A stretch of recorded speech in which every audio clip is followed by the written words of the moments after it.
need to one make it by day, him. He'll give all me the would go questions. over I'm 60. Sergio Sanchez. Producer Fred Cruz, Judge Dread Fred, as I'm lovingly referred to him. The talk line is 800-580-8255. This news special on 710 KURV, COVID 2020 Economic and Medical Year in Review on 710 KURV and Classic 92.7 South Padre Island. Again, talk line 800-580-8255. A very big thank you to North Park Lexus RGV, online at nplexusrgv.com to find out more about the Lexus December to Remember sales event. Our panel of experts, medical and economic, Dr. Ivan Melendez, Hidalgo County Health Authority, Dr. Joseph McCormick, UT Health Science Center, Houston, our Brownsville office. He's our infectious disease pro. Mario Lozoya, Brownsville Economic Development, and Sergio Contreras, my tocayo. He is with the Valley Chamber of Commerce, the Valley Partnership. Vaccines, and on everyone's minds. Let me start with Dr. Mack, Dr. Joseph McCormick. Dr. Mack, the Pfizer vaccine already on the ground has arrived in the Rio Grande Valley. What do you make of some of these reports that are out there of some of the allergic reactions? And there was another one that was a very small report on, what's it, Ball's palsy, things like that. What do you make of those reports? Can you help us push back against some of those? Yes, so one of the exclusion criteria, Sergio, for these trials, in fact, what people was anyone with a severe allergic history. And these are people, and they're not a large population of them, but they are people who have had sufficient systemic reaction, what we call anaphylactic, that is, they can go into shock, either from food or medication, usually one of those two things. And they often carry one of these epinephrine pens, which is the injection you give to somebody who's in that kind of situation. That is a rare event. And I think what these people do need to be vaccinated, but they need to be vaccinated under very special conditions so that you watch them and you're prepared for any kind of reaction. But they're identifiable. And so that's not a reason for anyone who doesn't have that kind of history not to get vaccinated. In fact, even those people, as I said, should get vaccinated. The Bell's palsy, that's a common problem that we see, and it's hard to tell whether, it's like somebody who gets a vaccine and has an automobile accident the next day. Did the vaccine cause the automobile accident? Well, Bell's palsy is a similar kind of situation. Yeah, and the reason I mention it is because it's in the news and it's circulating online, and I think we need to put all that into perspective. The data that I read was one study. They found 3 in the final clinical trials. That means 3 in 30K. The other one was 4 in 30K, and as Dr. Joseph McCormick was saying, it's just common. Bell's palsy happens all the time, and there's no way to say, well, those minuscule tiny numbers have anything to do with a vaccine. Got to put it in perspective. It was 3 in 30K, 4 in 30K for the second study. And if I could tap back into something you said, the last big conversation we had, Dr. Joseph McCormick from UT Health Science Center, Houston, Brownsville office, infectious disease pro, you said that of the initial reports of allergies, it was a rash. Right? It was just a basic rash that some people had.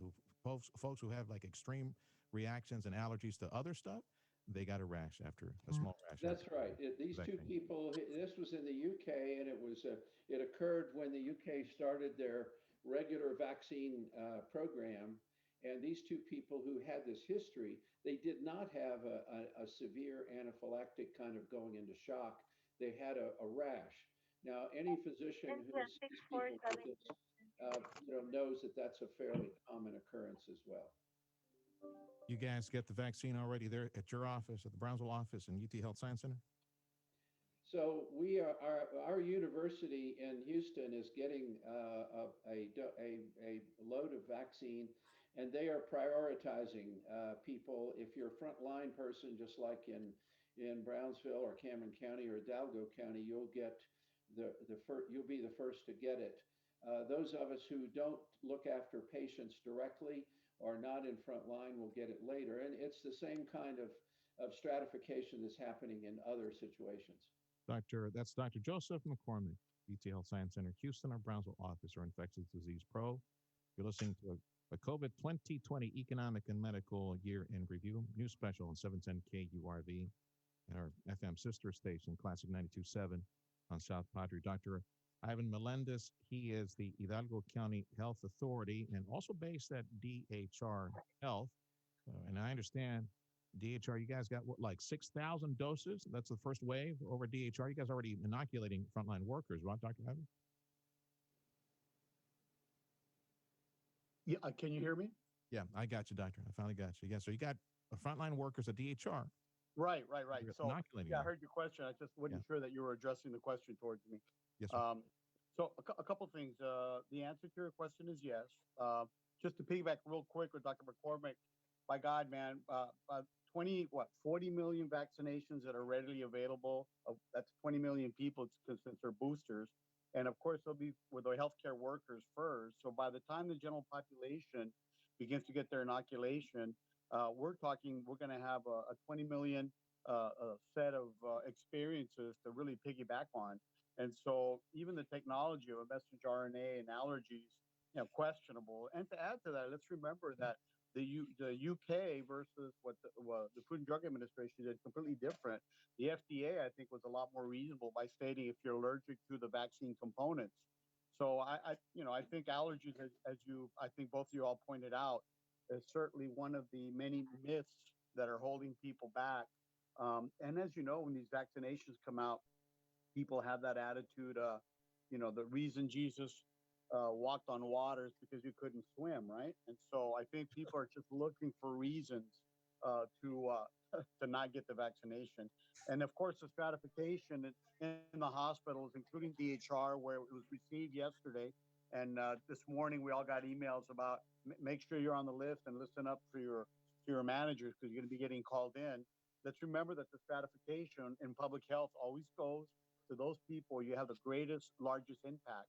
And let me remind everyone, the vaccination is not a cure for the disease of the individual, but guess what? It is a cure for the community. If the community was a person, certainly the vaccine can be considered a cure because if everyone was inoculated, the community would be cured of this malady. So people that take the vaccine, think of it not as a cure for the individual, someone who has it. Think of it as a cure for the community. Stratification is occurring. For example, those of us that are in the COVID units, doctors, nurses, phlebotomists, radiology technologists, cleaning personnel, we're all a team. Everyone's equally important. They, of course, will be the first ones to obtain the vaccine. And then the last will be the hospital administrators that are, in the administrative wings of the hospital. So it's here. People will be getting inoculated as of today, is my understanding. And yes, it is risk stratified. That is correct. You got about 6,000 doses at DHR, right? That's what I think it was 5,700. I don't have the number available to me, but almost. And remember, the reason this occurred, there are 5 centers that were supposed to distribute the vaccine. And those that were affiliated with the state government, for whatever reason, has been prioritized. So the UTRGV folks and DHR, because their association to the medical school and the residency program, and those people that are at UTRGV were fortunate enough to be the first. The other hospital systems, the UHS system, the Mission Hospital, and the Rio Grande Regional Hospital are expected to start their inoculation program either this Friday or early next week. And in fact, I'm currently in a different system, the UHS system, as we speak this morning, and people are coming out of administration getting their appointments set. So it looks like all systems go, and hopefully within 7 to 10 days, it'll be really going strong, and we're already starting today. So it's all good news from that perspective. UHS, Valley Baptist, you're hearing from colleagues down the street, right? They're also going to be getting it here pretty soon, right? Like thousands of doses. Dr. Melendez? As far as Valley Baptist, because they're in Cameron County, they're not in Hidalgo County. I know that they also received a significant amount of vaccines, and I think you're right, pretty close to that number. But I'm not sure of the details since I don't have really access to their information. So Sergio, they received yes, about Dr. McCormick, 2,900 they received about 2,900, and it's Who going to did, be Dr. Mack? distributed I'm sorry. between the two Valley Baptist hospitals in Valley town. Baptist, 2,900. That's what they got. It was about 2,900, and they're going to be distributing between the two, the hospital in Harlingen and the one in Brownsville. 10-4. That's Dr. Joseph McCormick. We will continue our medical conversation. We got some economic issues that we need to address, and I got a lot more questions that I've got written down here. So we got Pfizer, Moderna gets a hearing this week. AstraZeneca, they were on air just about a week ago with us, trying to get folks to roll up their sleeve for their clinical trials. So we might have 3 here very soon. How to push back against the skepticism. How busy the COVID unit is right now in Hidalgo County hospitals, and Dr. Ivan would know that. The difference between the Pfizer vaccine and the Moderna vaccine, some of the subtle differences. We'll ask Dr. Mack about that. You stick around. Your calls, questions, also welcome right now. 800-580-8255. 800-580-8255. I'm Sergio Sanchez. You're listening to a COVID 2020 economic and medical review. And you can also post your comments at 710KURV Facebook Live. Let me go to the economic side. Mario Lozoya is with Brownsville Economic Development, and they recently shifted gears and moved the name around in the nameplate, and truly now economic development, trying to get some industry down here. COVID. As well, to clarify, the Greater Brownsville Economic Development Corporation, formerly known as GBIC, is a Type A EDC. And Type A, as to your point, focuses on industry, energy, advanced manufacturing, things like that. Whereas a Type B would focus on entrepreneurship, small business, quality of life. So your question, how did COVID impact GBIC or a Type A organization? Really, it did not much. In the 7 or 8 partners that we have, industry partners, only one went on furlough, and all the rest either had 0 operational impact or a small amount of operational impact to where they slowed down. And most of the slowdown was due to a supplier overseas not providing parts. So it was not related to local items, local issues. So from that standpoint, really not too much of an impact from COVID. Also, we just did a review, a final 2020 review of our number of jobs that whether we created or we impacted. We actually increased jobs. We added 100 jobs over the COVID window. We did lose some jobs from the furlough item, but other areas grew. For example, Capital Infelds, the guys that are building ships over at the Port of Brownsville, added jobs to the point that overall we had an increase of 100 jobs. So whereas when you look at the small business, restaurants, retail, and the like, they lost a lot of jobs. So the question of how did a COVID impact our efforts? Really, not much. And I think we're doing okay. We're on pace. We're at target. And from a recruiting standpoint, that Select USA event that we had has been very fruitful. We finished it, and then we recently finished one And I'm sorry, specifically Mario, with Mexico City. if you could define again the whole Select USA showcase where you were showcasing Brownsville, Cameron County, the Valley, and try what is Select USA for working folks to understand how important that was. Yeah, thanks. So the Department of Commerce and Select USA, they have an annual event, and obviously this year they had to do it virtual, and they did various sites to where they showcased, and they awarded a virtual event to 13 different communities. One of them was Brownsville, and we were the only one on the entire border region from California to here. And so I think that created a lot of excitement, a lot of activity. We had a lot of attendance. It was supported through the Department of Commerce and Select USA. It was a international virtual event. So from that, we've had some requests to do more specific and direct virtual events with different countries. Mexico City, we did one with them already 2 weeks ago. Mm-hmm. And we do have some leads from Mexican companies that want to come to the border or to either on the Mexican side or on the Texas side. So we're working on those leads. We are in preparations to work with the China Chamber of Commerce. They requested one with us, specifically with Brownsville.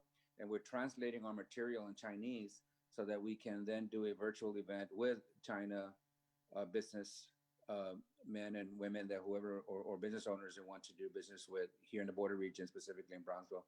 We also were reached out by Japan. So we're then also translating our material in Japanese. And we're looking forward to putting together an event with between us and Japan. And we also have requests from South Korea. So we've done the Select USA International. We've done one with Mexico, and we're in the process of doing one with China, Japan, and South Korea. And we're looking forward to doing that.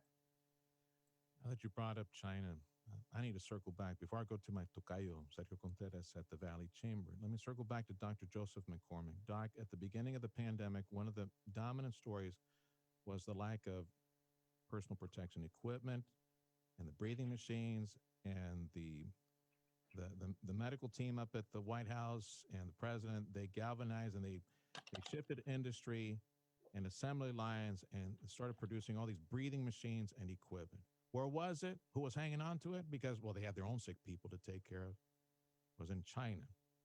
Medical equipment, Tylenol, antibiotics, all that stuff being produced overseas. We discovered how vulnerable our country, it seems, how vulnerable we are with all this offshore production, Doc. It seems that one of the battle cries right now should be to repatriate as much of that as possible and use economic development entities to try to bring that back to shore as much as possible.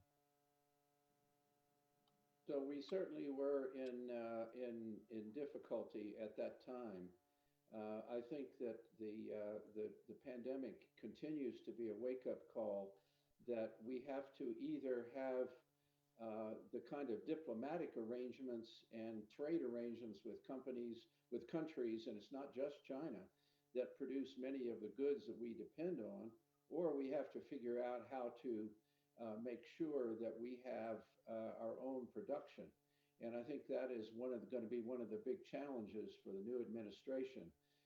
We should not be faced right now with the lack of tests and the lack of PPE and other things, which we are faced with in many parts of the country, because that policy of using the industry to ramp up these things was not followed. I think people didn't believe there was going to be a new surge, and we're seeing now worse than what we saw in the spring and summer.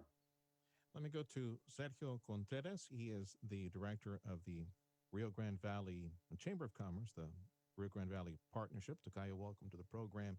Some key industry and metrics, and I know you've been following, you and I talked a bit about this off air. What sticks out as far as radical impact or changes to RGV industry, and which industries you see stick out right now that you're looking at? Thank you. Good morning, Tocayo, and good morning to all. One, I want to emphasize our appreciation to the first responders, to the essential workers, to the doctors, all that are out there. Frontline guys that this pandemic took us by storm, and they're the first ones that stepped through it and ensured that they did as much possible to keep us safe. Something to keep in mind, Tocayo, is that prior to the pandemic, our economy was doing great, breaking records on many different fronts, many industries on a positive note. So as you compare some of that trend to where we are now, one thing is to keep in mind is that we had many industries find ways that they were able to pivot and adjust their supply chains, their delivery service, curbside, along those lines.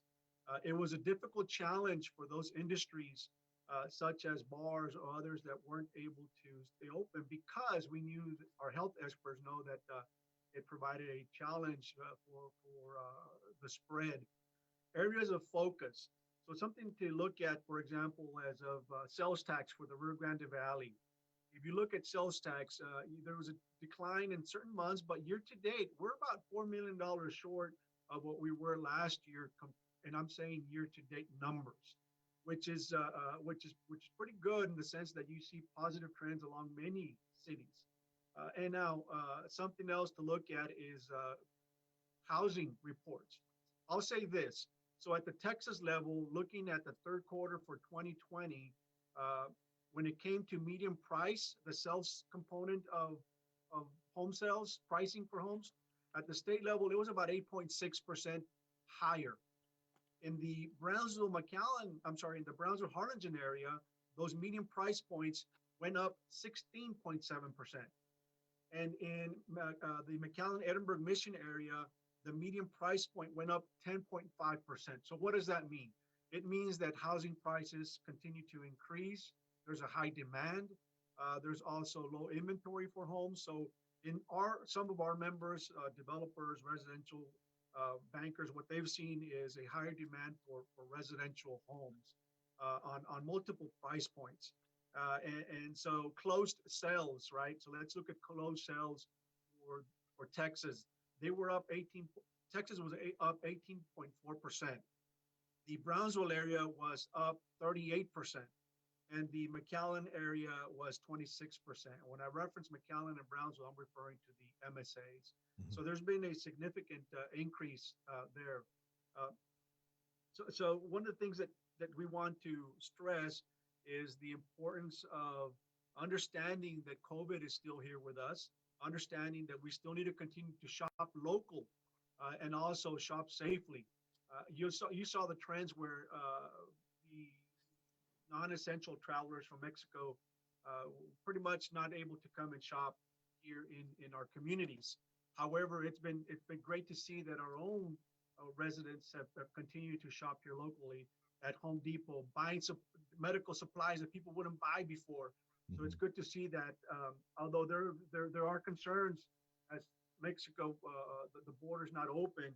I'll say this, that in Hidalgo County, the largest exporter of retail sales, we totaled almost 3.1 billion in 2019. So that's about 28% of our total retails. And so that's been a decrease in the sense of overall spending. There's a recent study, and the study that I have here is from Baker Institute, and I'm almost done here, Tocayo, is that for the counties along the border, El Paso to Brownsville, there's been a labor income decline of about $686 million direct. Overall, with indirect and induced is about $1 billion. And then so tax revenue has been a reduction of about 180 million when it comes to direct sales. So there is also a need to ensure that we open safely once we get to that point, because their merchants are hurting in that area.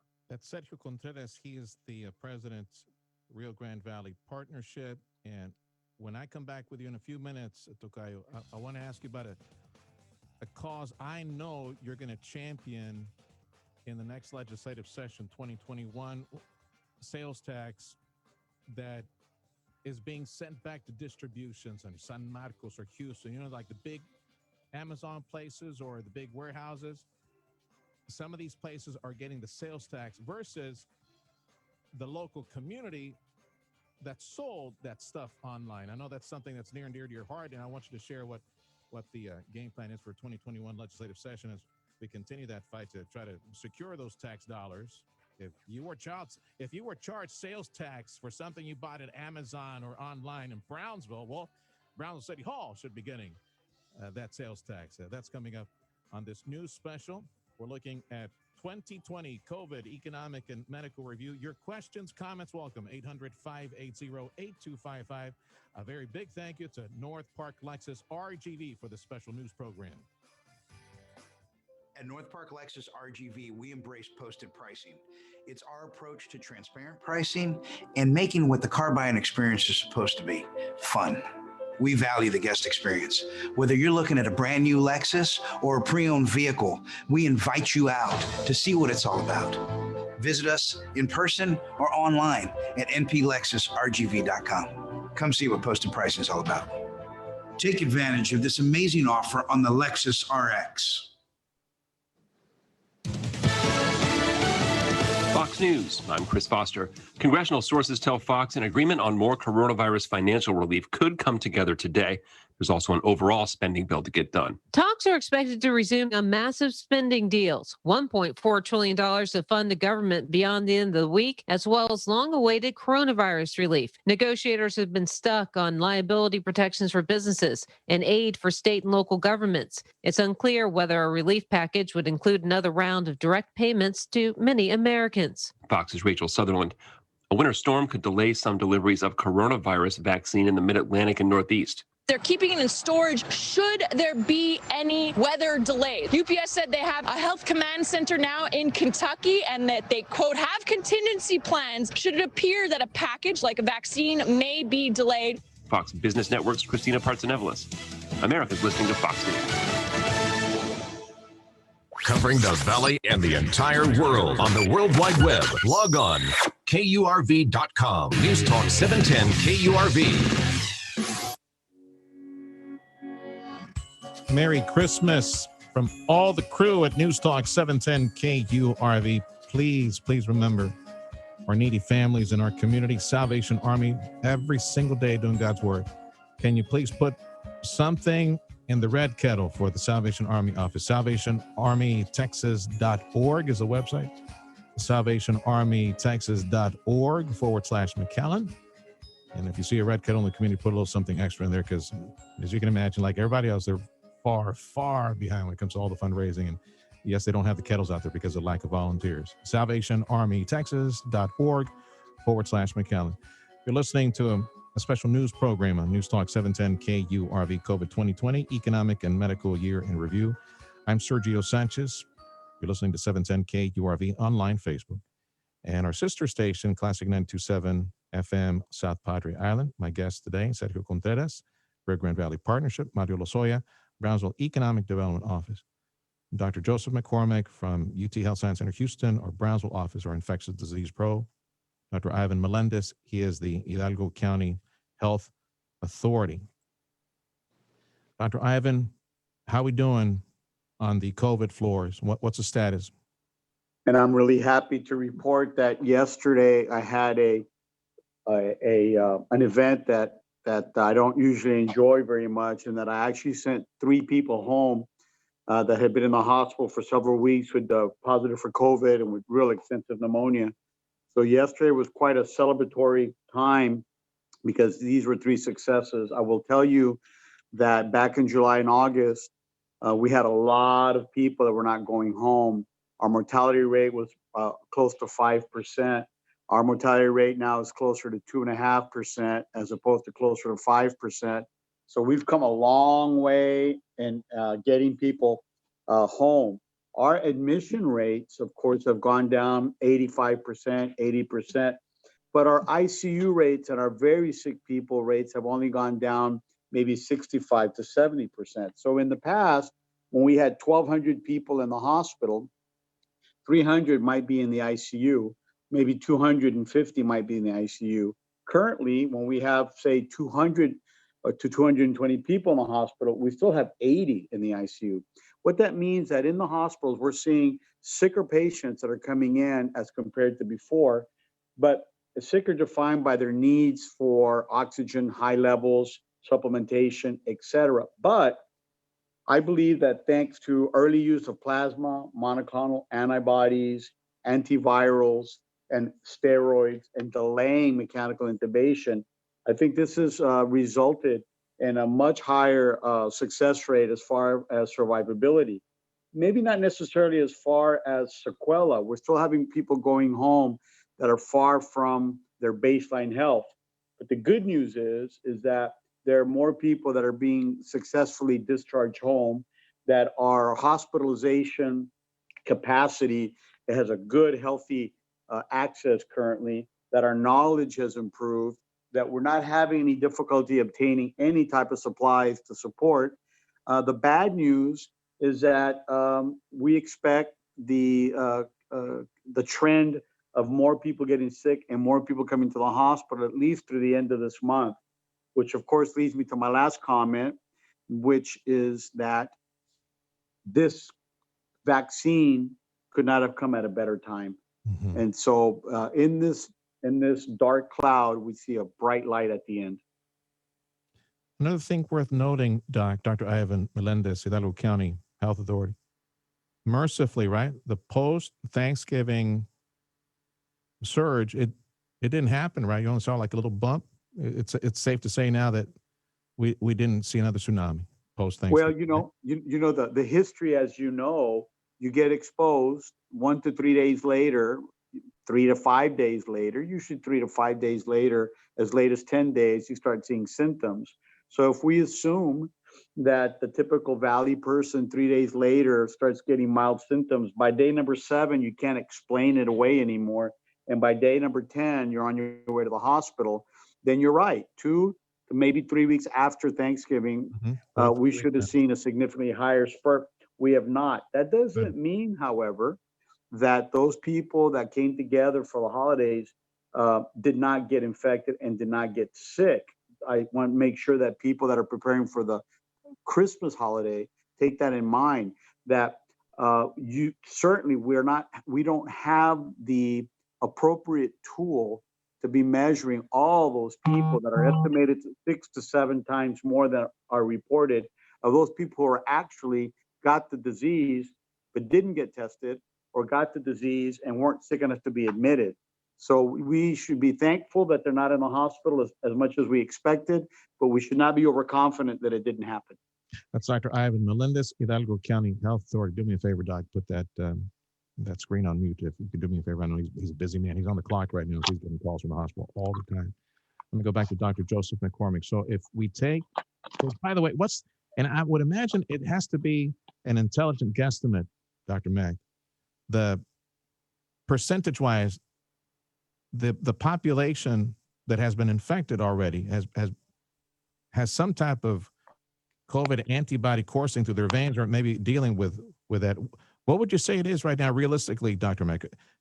15, 20, 25% north of that? How many? It could be up to 20, 25%. I think when you look at the only large study that I know about this is when after New York had their massive outbreak early on, they went in to look at some prevalence of antibody in their population. And those areas that were hit the hardest, there were a few that had as high as 30 or 35% who had antibody, but that's still not enough to reach what we call herd immunity. That is sufficient amount of immunity in the population to stop the transmission. I want to point out also that as Dr. Melendez was talking about the current situation, when we saw the surge back in April and May, one of the things that we observed was a massive increase in the proportion of young people, that is below the age of 40, who were getting infected. And this really helped to propel the virus out into the rest of the community.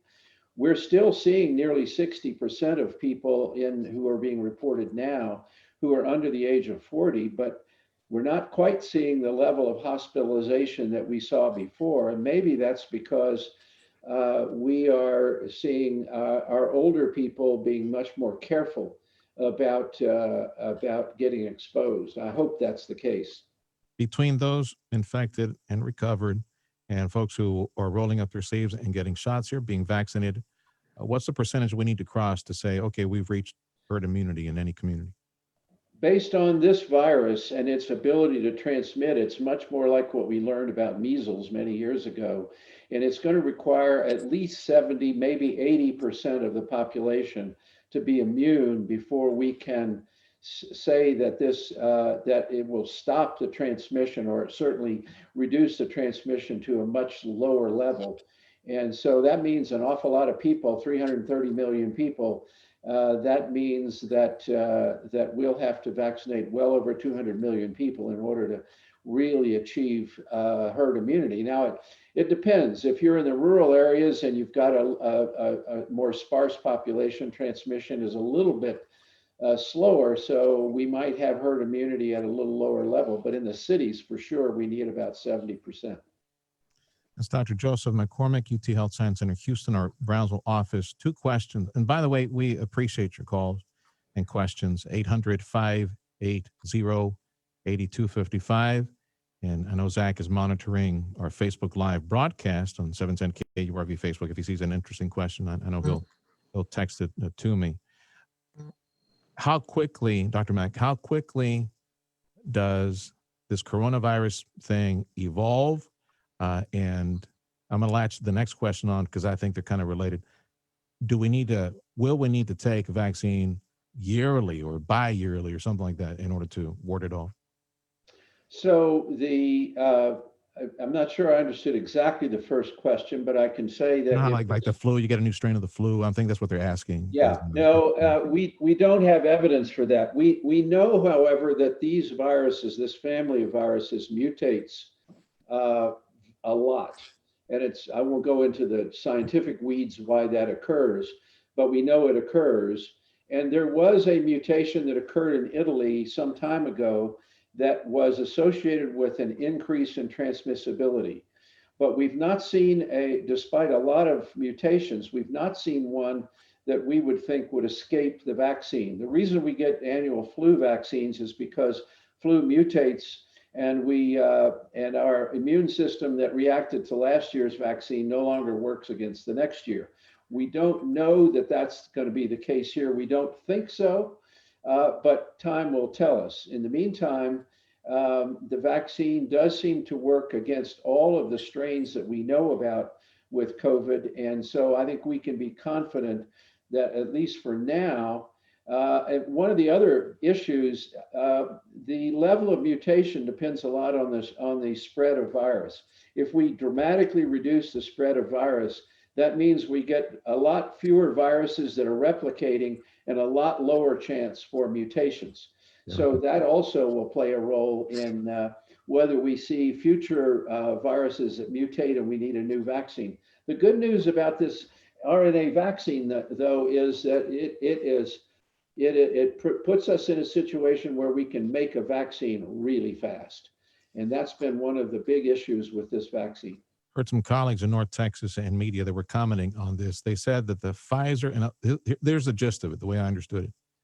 They said the Pfizer vaccine, you can still get it, but you won't get sick. The Moderna vaccine is like a force field. It actually prevents you from getting it. Did they get it right? So I don't, there are vaccines out there, for example, Ebola vaccine. We know that the vaccine will protect you from getting sick, but it doesn't necessarily protect you from getting infected. The question is, if you do get infected after you've had the vaccine, can you spread the virus? And that's part of the question of the difference. These two vaccines are essentially identical in terms of their construct. So I don't expect to see really big differences, but we don't understand all of the immune response yet. And the importance of what we call an antibody versus a cell-mediated immunity. And again, I don't want to get into the weeds too much, but when we start to understand that more, we'll know whether the vaccines for sure prevent illness. There's no question about that. Do they prevent any kind of infection at all, and therefore transmission? I suspect that it prevents, if there is infection after the vaccine, it's probably going to be low, and people are not likely to be infectious, but time will tell us. Let me ask both of you, Dr. Ivan Melendez and Dr. Joseph McCormick, a very important medical question, which is on the surface and likely going to be very dominant now, the distribution of the vaccines like taking place. We're expecting Moderna to get their approval here pretty soon. Behind that, probably AstraZeneca as well. Dr. Ivan, you're up first, brother. How do we push back against skepticism? And there's plenty of it out there. There's a lot of people saying, well, let me qualify this properly. Some people saying, and some polls saying about a third, maybe a fourth, saying they're not going to get the vaccine. How do you push back against all the skepticism? Let me, if I may, can I pick up on that since I feel so passionate about that? Yeah. Yeah. First, to add to what Dr. McCormick said, I couldn't agree 100% more. Just to remind people, our recommendations of face mask, appropriate hygiene, and social distancing, of course, infers that you can be infected two ways. One, of course, is by direct inhalation of this virus that's coming out of someone's airway.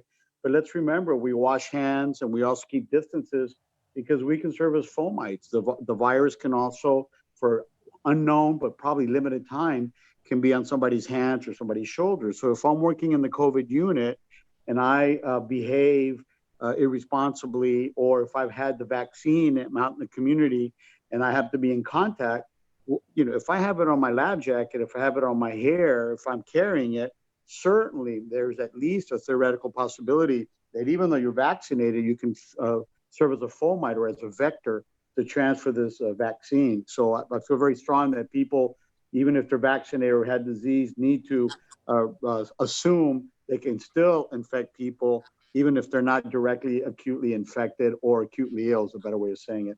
In reference to your specific question about how do we address people's skepticism?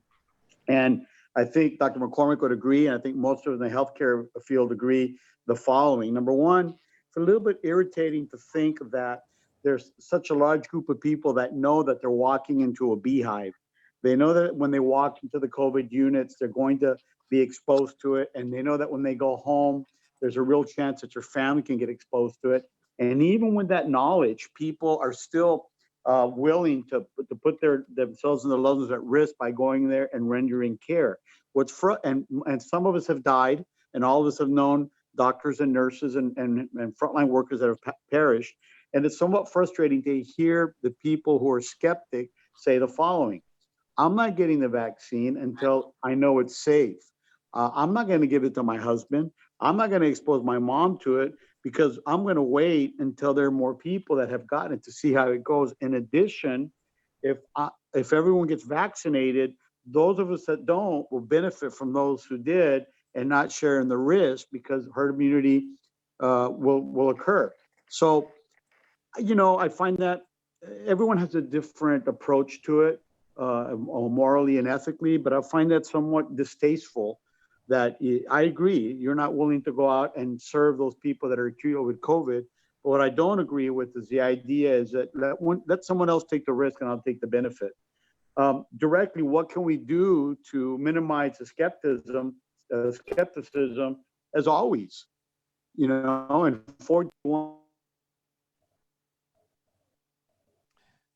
I think the only way that people were able to trust that if you sailed across the sea, you weren't going to fall off the world is by education.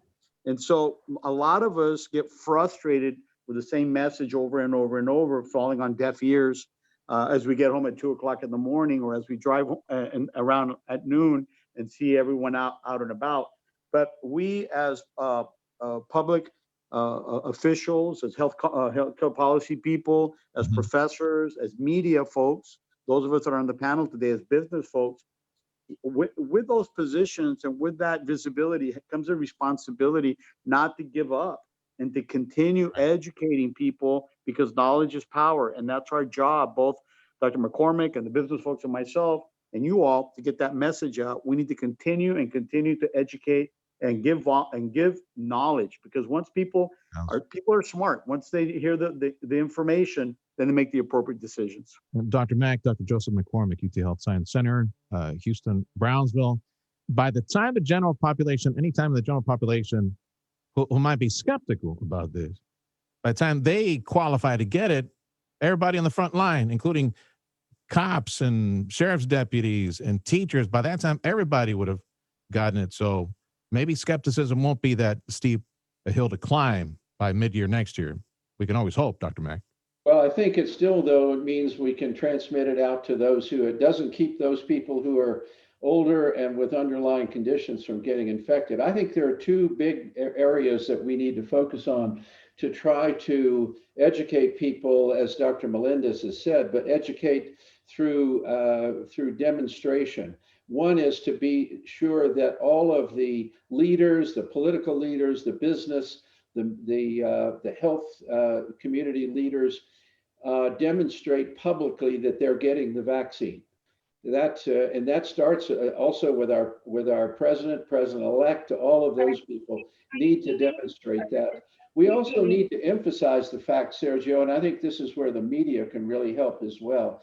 Look, at least 30,000 people in the Moderna and the Pfizer trials got the vaccine, and nobody died. Nobody got sick enough even to really get hospitalized. And secondly, there are now literally probably 200,000 or 300,000 people across the globe who have had these vaccines because there are trials all over the place, not just in the United States. And the rates of reaction have been, of severe reactions have been very low. So I think that's something that all of us need to emphasize. There are already lots of people who've had this vaccine safely. Informed. Sounds to me like we're going to be talking a lot about this in coming news specials month to month to month as we climb into 2021. That's Dr. Joseph McCormick, along with Dr. Ivan Melendez and Mario Lozoya and Sergio Contreras. I'm Sergio Sanchez. You're listening to COVID 2020 Economic and Medical Year in Review. Questions, comments, welcome at 800-580-8255. This special program on KURV and our sister station, Classic 92.7 FM. Made possible today by North Park Lexus RGV, online at nplexusrgv.com. At North Park Lexus RGV, we embrace posted pricing. It's our approach to transparent pricing and making what the car buying experience is supposed to be, fun. We value the guest experience. Whether you're looking at a brand new Lexus or a pre-owned vehicle, we invite you out to see what it's all about. Visit us in person or online at nplexusrgv.com. Come see what posted pricing is all about. Take advantage of this amazing offer on the Lexus RX. 710 KURV is operated by our communications group. COVID 2020 Economic and Medical Year in Review. This is News Talk 710 KURV, also on our sister station, Classic 92.7 FM, South Padre Island in Brownsville. Let's talk economic issues now. Back to Mario Lozoya with Brownsville Economic Development Efforts.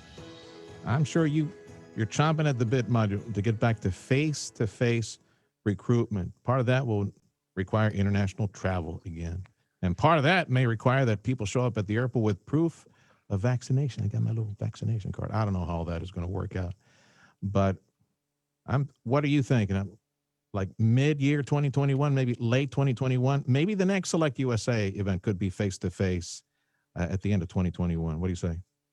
Yeah, so actually, obviously face-to-face meetings is always best, but thank God for technology and Zoom and WebEx meetings. We've had a lot of interaction virtually, but in the end, the customer wants to come and see the community, wants to come and feel the atmosphere, the environment, and that's been a challenge. We've had a lot of leads that are waiting for this COVID window to expire so that they can start traveling and so we can have that kind of interaction.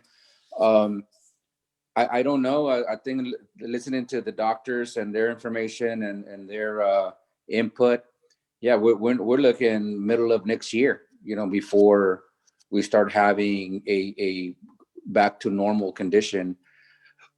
However, we do have some local regional meetings. We do have regional interest, but and that's moving along fine. But you're right. I think for us to come to normality, we still need to go and look out for those opportunities overseas. Like I said, we are planning on doing some work with Japan, South Korea, and China, but we can't have those back and forth travel meetings until COVID subsides somewhat and allows us to do that. 2021 still has the potential to be a jaw-dropping, stellar year of economic revolution for the entire valley, and it starts at the port of Brownsville. Once we get final investment decision on liquefied natural gas nodes, one or two of them at Brownsville, that's billions of dollars coming this way. You're going to have an avalanche of economic spinoff to deal with at BEDC here pretty soon. You're going to be fattening up your personnel, hiring more people here pretty soon at the Economic Development Office? Well, obviously, I think the entire region, not just Brownsville, but Harlingen, McAllen, and all the other EDCs are probably considering. We just heard Edinburgh, I think 2 months ago, announced how they realigned their economic development organization within the city proper. I think McAllen has had some of the similar conversations. Brownsville surely has had similar conversations. So everybody's gearing up for to your point, what's coming. I'll tell you one silver lining in all this is that we've identified not only demand on past historical job markets, but also up and coming types of job markets, to your point, the LNG, the steel mills and things like that. What are we doing in that space to prepare our students and our citizens from a workforce perspective? So it's allowing us time to develop programs in the schoolhouse to prepare our citizens for those jobs that I call the workforce of tomorrow. Here in Brownsville ISD, we've created 2 P-Tech programs as Pathway for Technology in Early College High School, where students are getting dual credit in technology courses, robotics, IT, and the like. We applied for 2 more. We applied for advanced welding and for IT cybersecurity. So we're hopeful that in the next school year, we're going to have 4 P-Tech programs in Brownsville. All of this in preparation for the workforce of tomorrow. Our babies, our kids, they can definitely sop up all those jobs. That's Mario Lozoya for economic development efforts in Brownsville. Wishing good things for you in 2021. And before I give final thoughts to all of our guests, let me ask Sergio Contreras, Rio Grande Valley Partnership 2021 legislature. It meets, and the issue of sales tax. And let me review real quickly, Tocayo. We had Matt Ruschek off air. Tim and I spoke with him, got the sales tax numbers. And one number from San Marcos, Texas, outlets and, of course, distribution nodes for online sales. Their sales tax up 30 some odd % this year. McAllen proper down over 3.5%. Now, watch the legislature, because I don't know what the chances are of us winning and making that argument against the big cities that have the distribution centers. But I would imagine one of your battle cries will be at the legislature to try to get that sales tax money back to the places where customers bought the stuff. Thank you, Tocayo, for pointing that out. So one point there is that the comptroller called for a rule change on that specific point. So that rule change is already implemented. Now you will have entities such as San Marcos and others where there's Amazons, those fulfillment centers, come in and attempt to make that rule change back to its original form. So what happened is that the comptroller saw this as an issue, as many were vocal, meaning that there were comments during the beginning, during COVID actually. We, the RGV partnership, we engaged all chambers of commerce, all ADCs, and we wrote many letters to the comptroller in support of the rule change. I got about 40 seconds left. Go ahead, Serge. Finish your thought. Yeah, so it's going to go into effect October 1st, 2021. So there is where San Marcos had an EDC incentive agreement with an entity there, and they didn't want to just pull the rug out of them. They said, okay, what we're going to do is we're going to let you fulfill those components up until October 2021. After that, then the sales tax will be going to Brownsville, McAllen, if they're purchased from there. Good to hear. Okay, guys, that's it for the program. Truly appreciate you participating today, and thank you for listening. Your calls, comments, always welcome. Sergio at KURV.com. My email, Sergio at KURV.com. It's 11 o'clock. At North Park Lexus RGV, we embrace posted pricing. It's our approach to transparent pricing and making what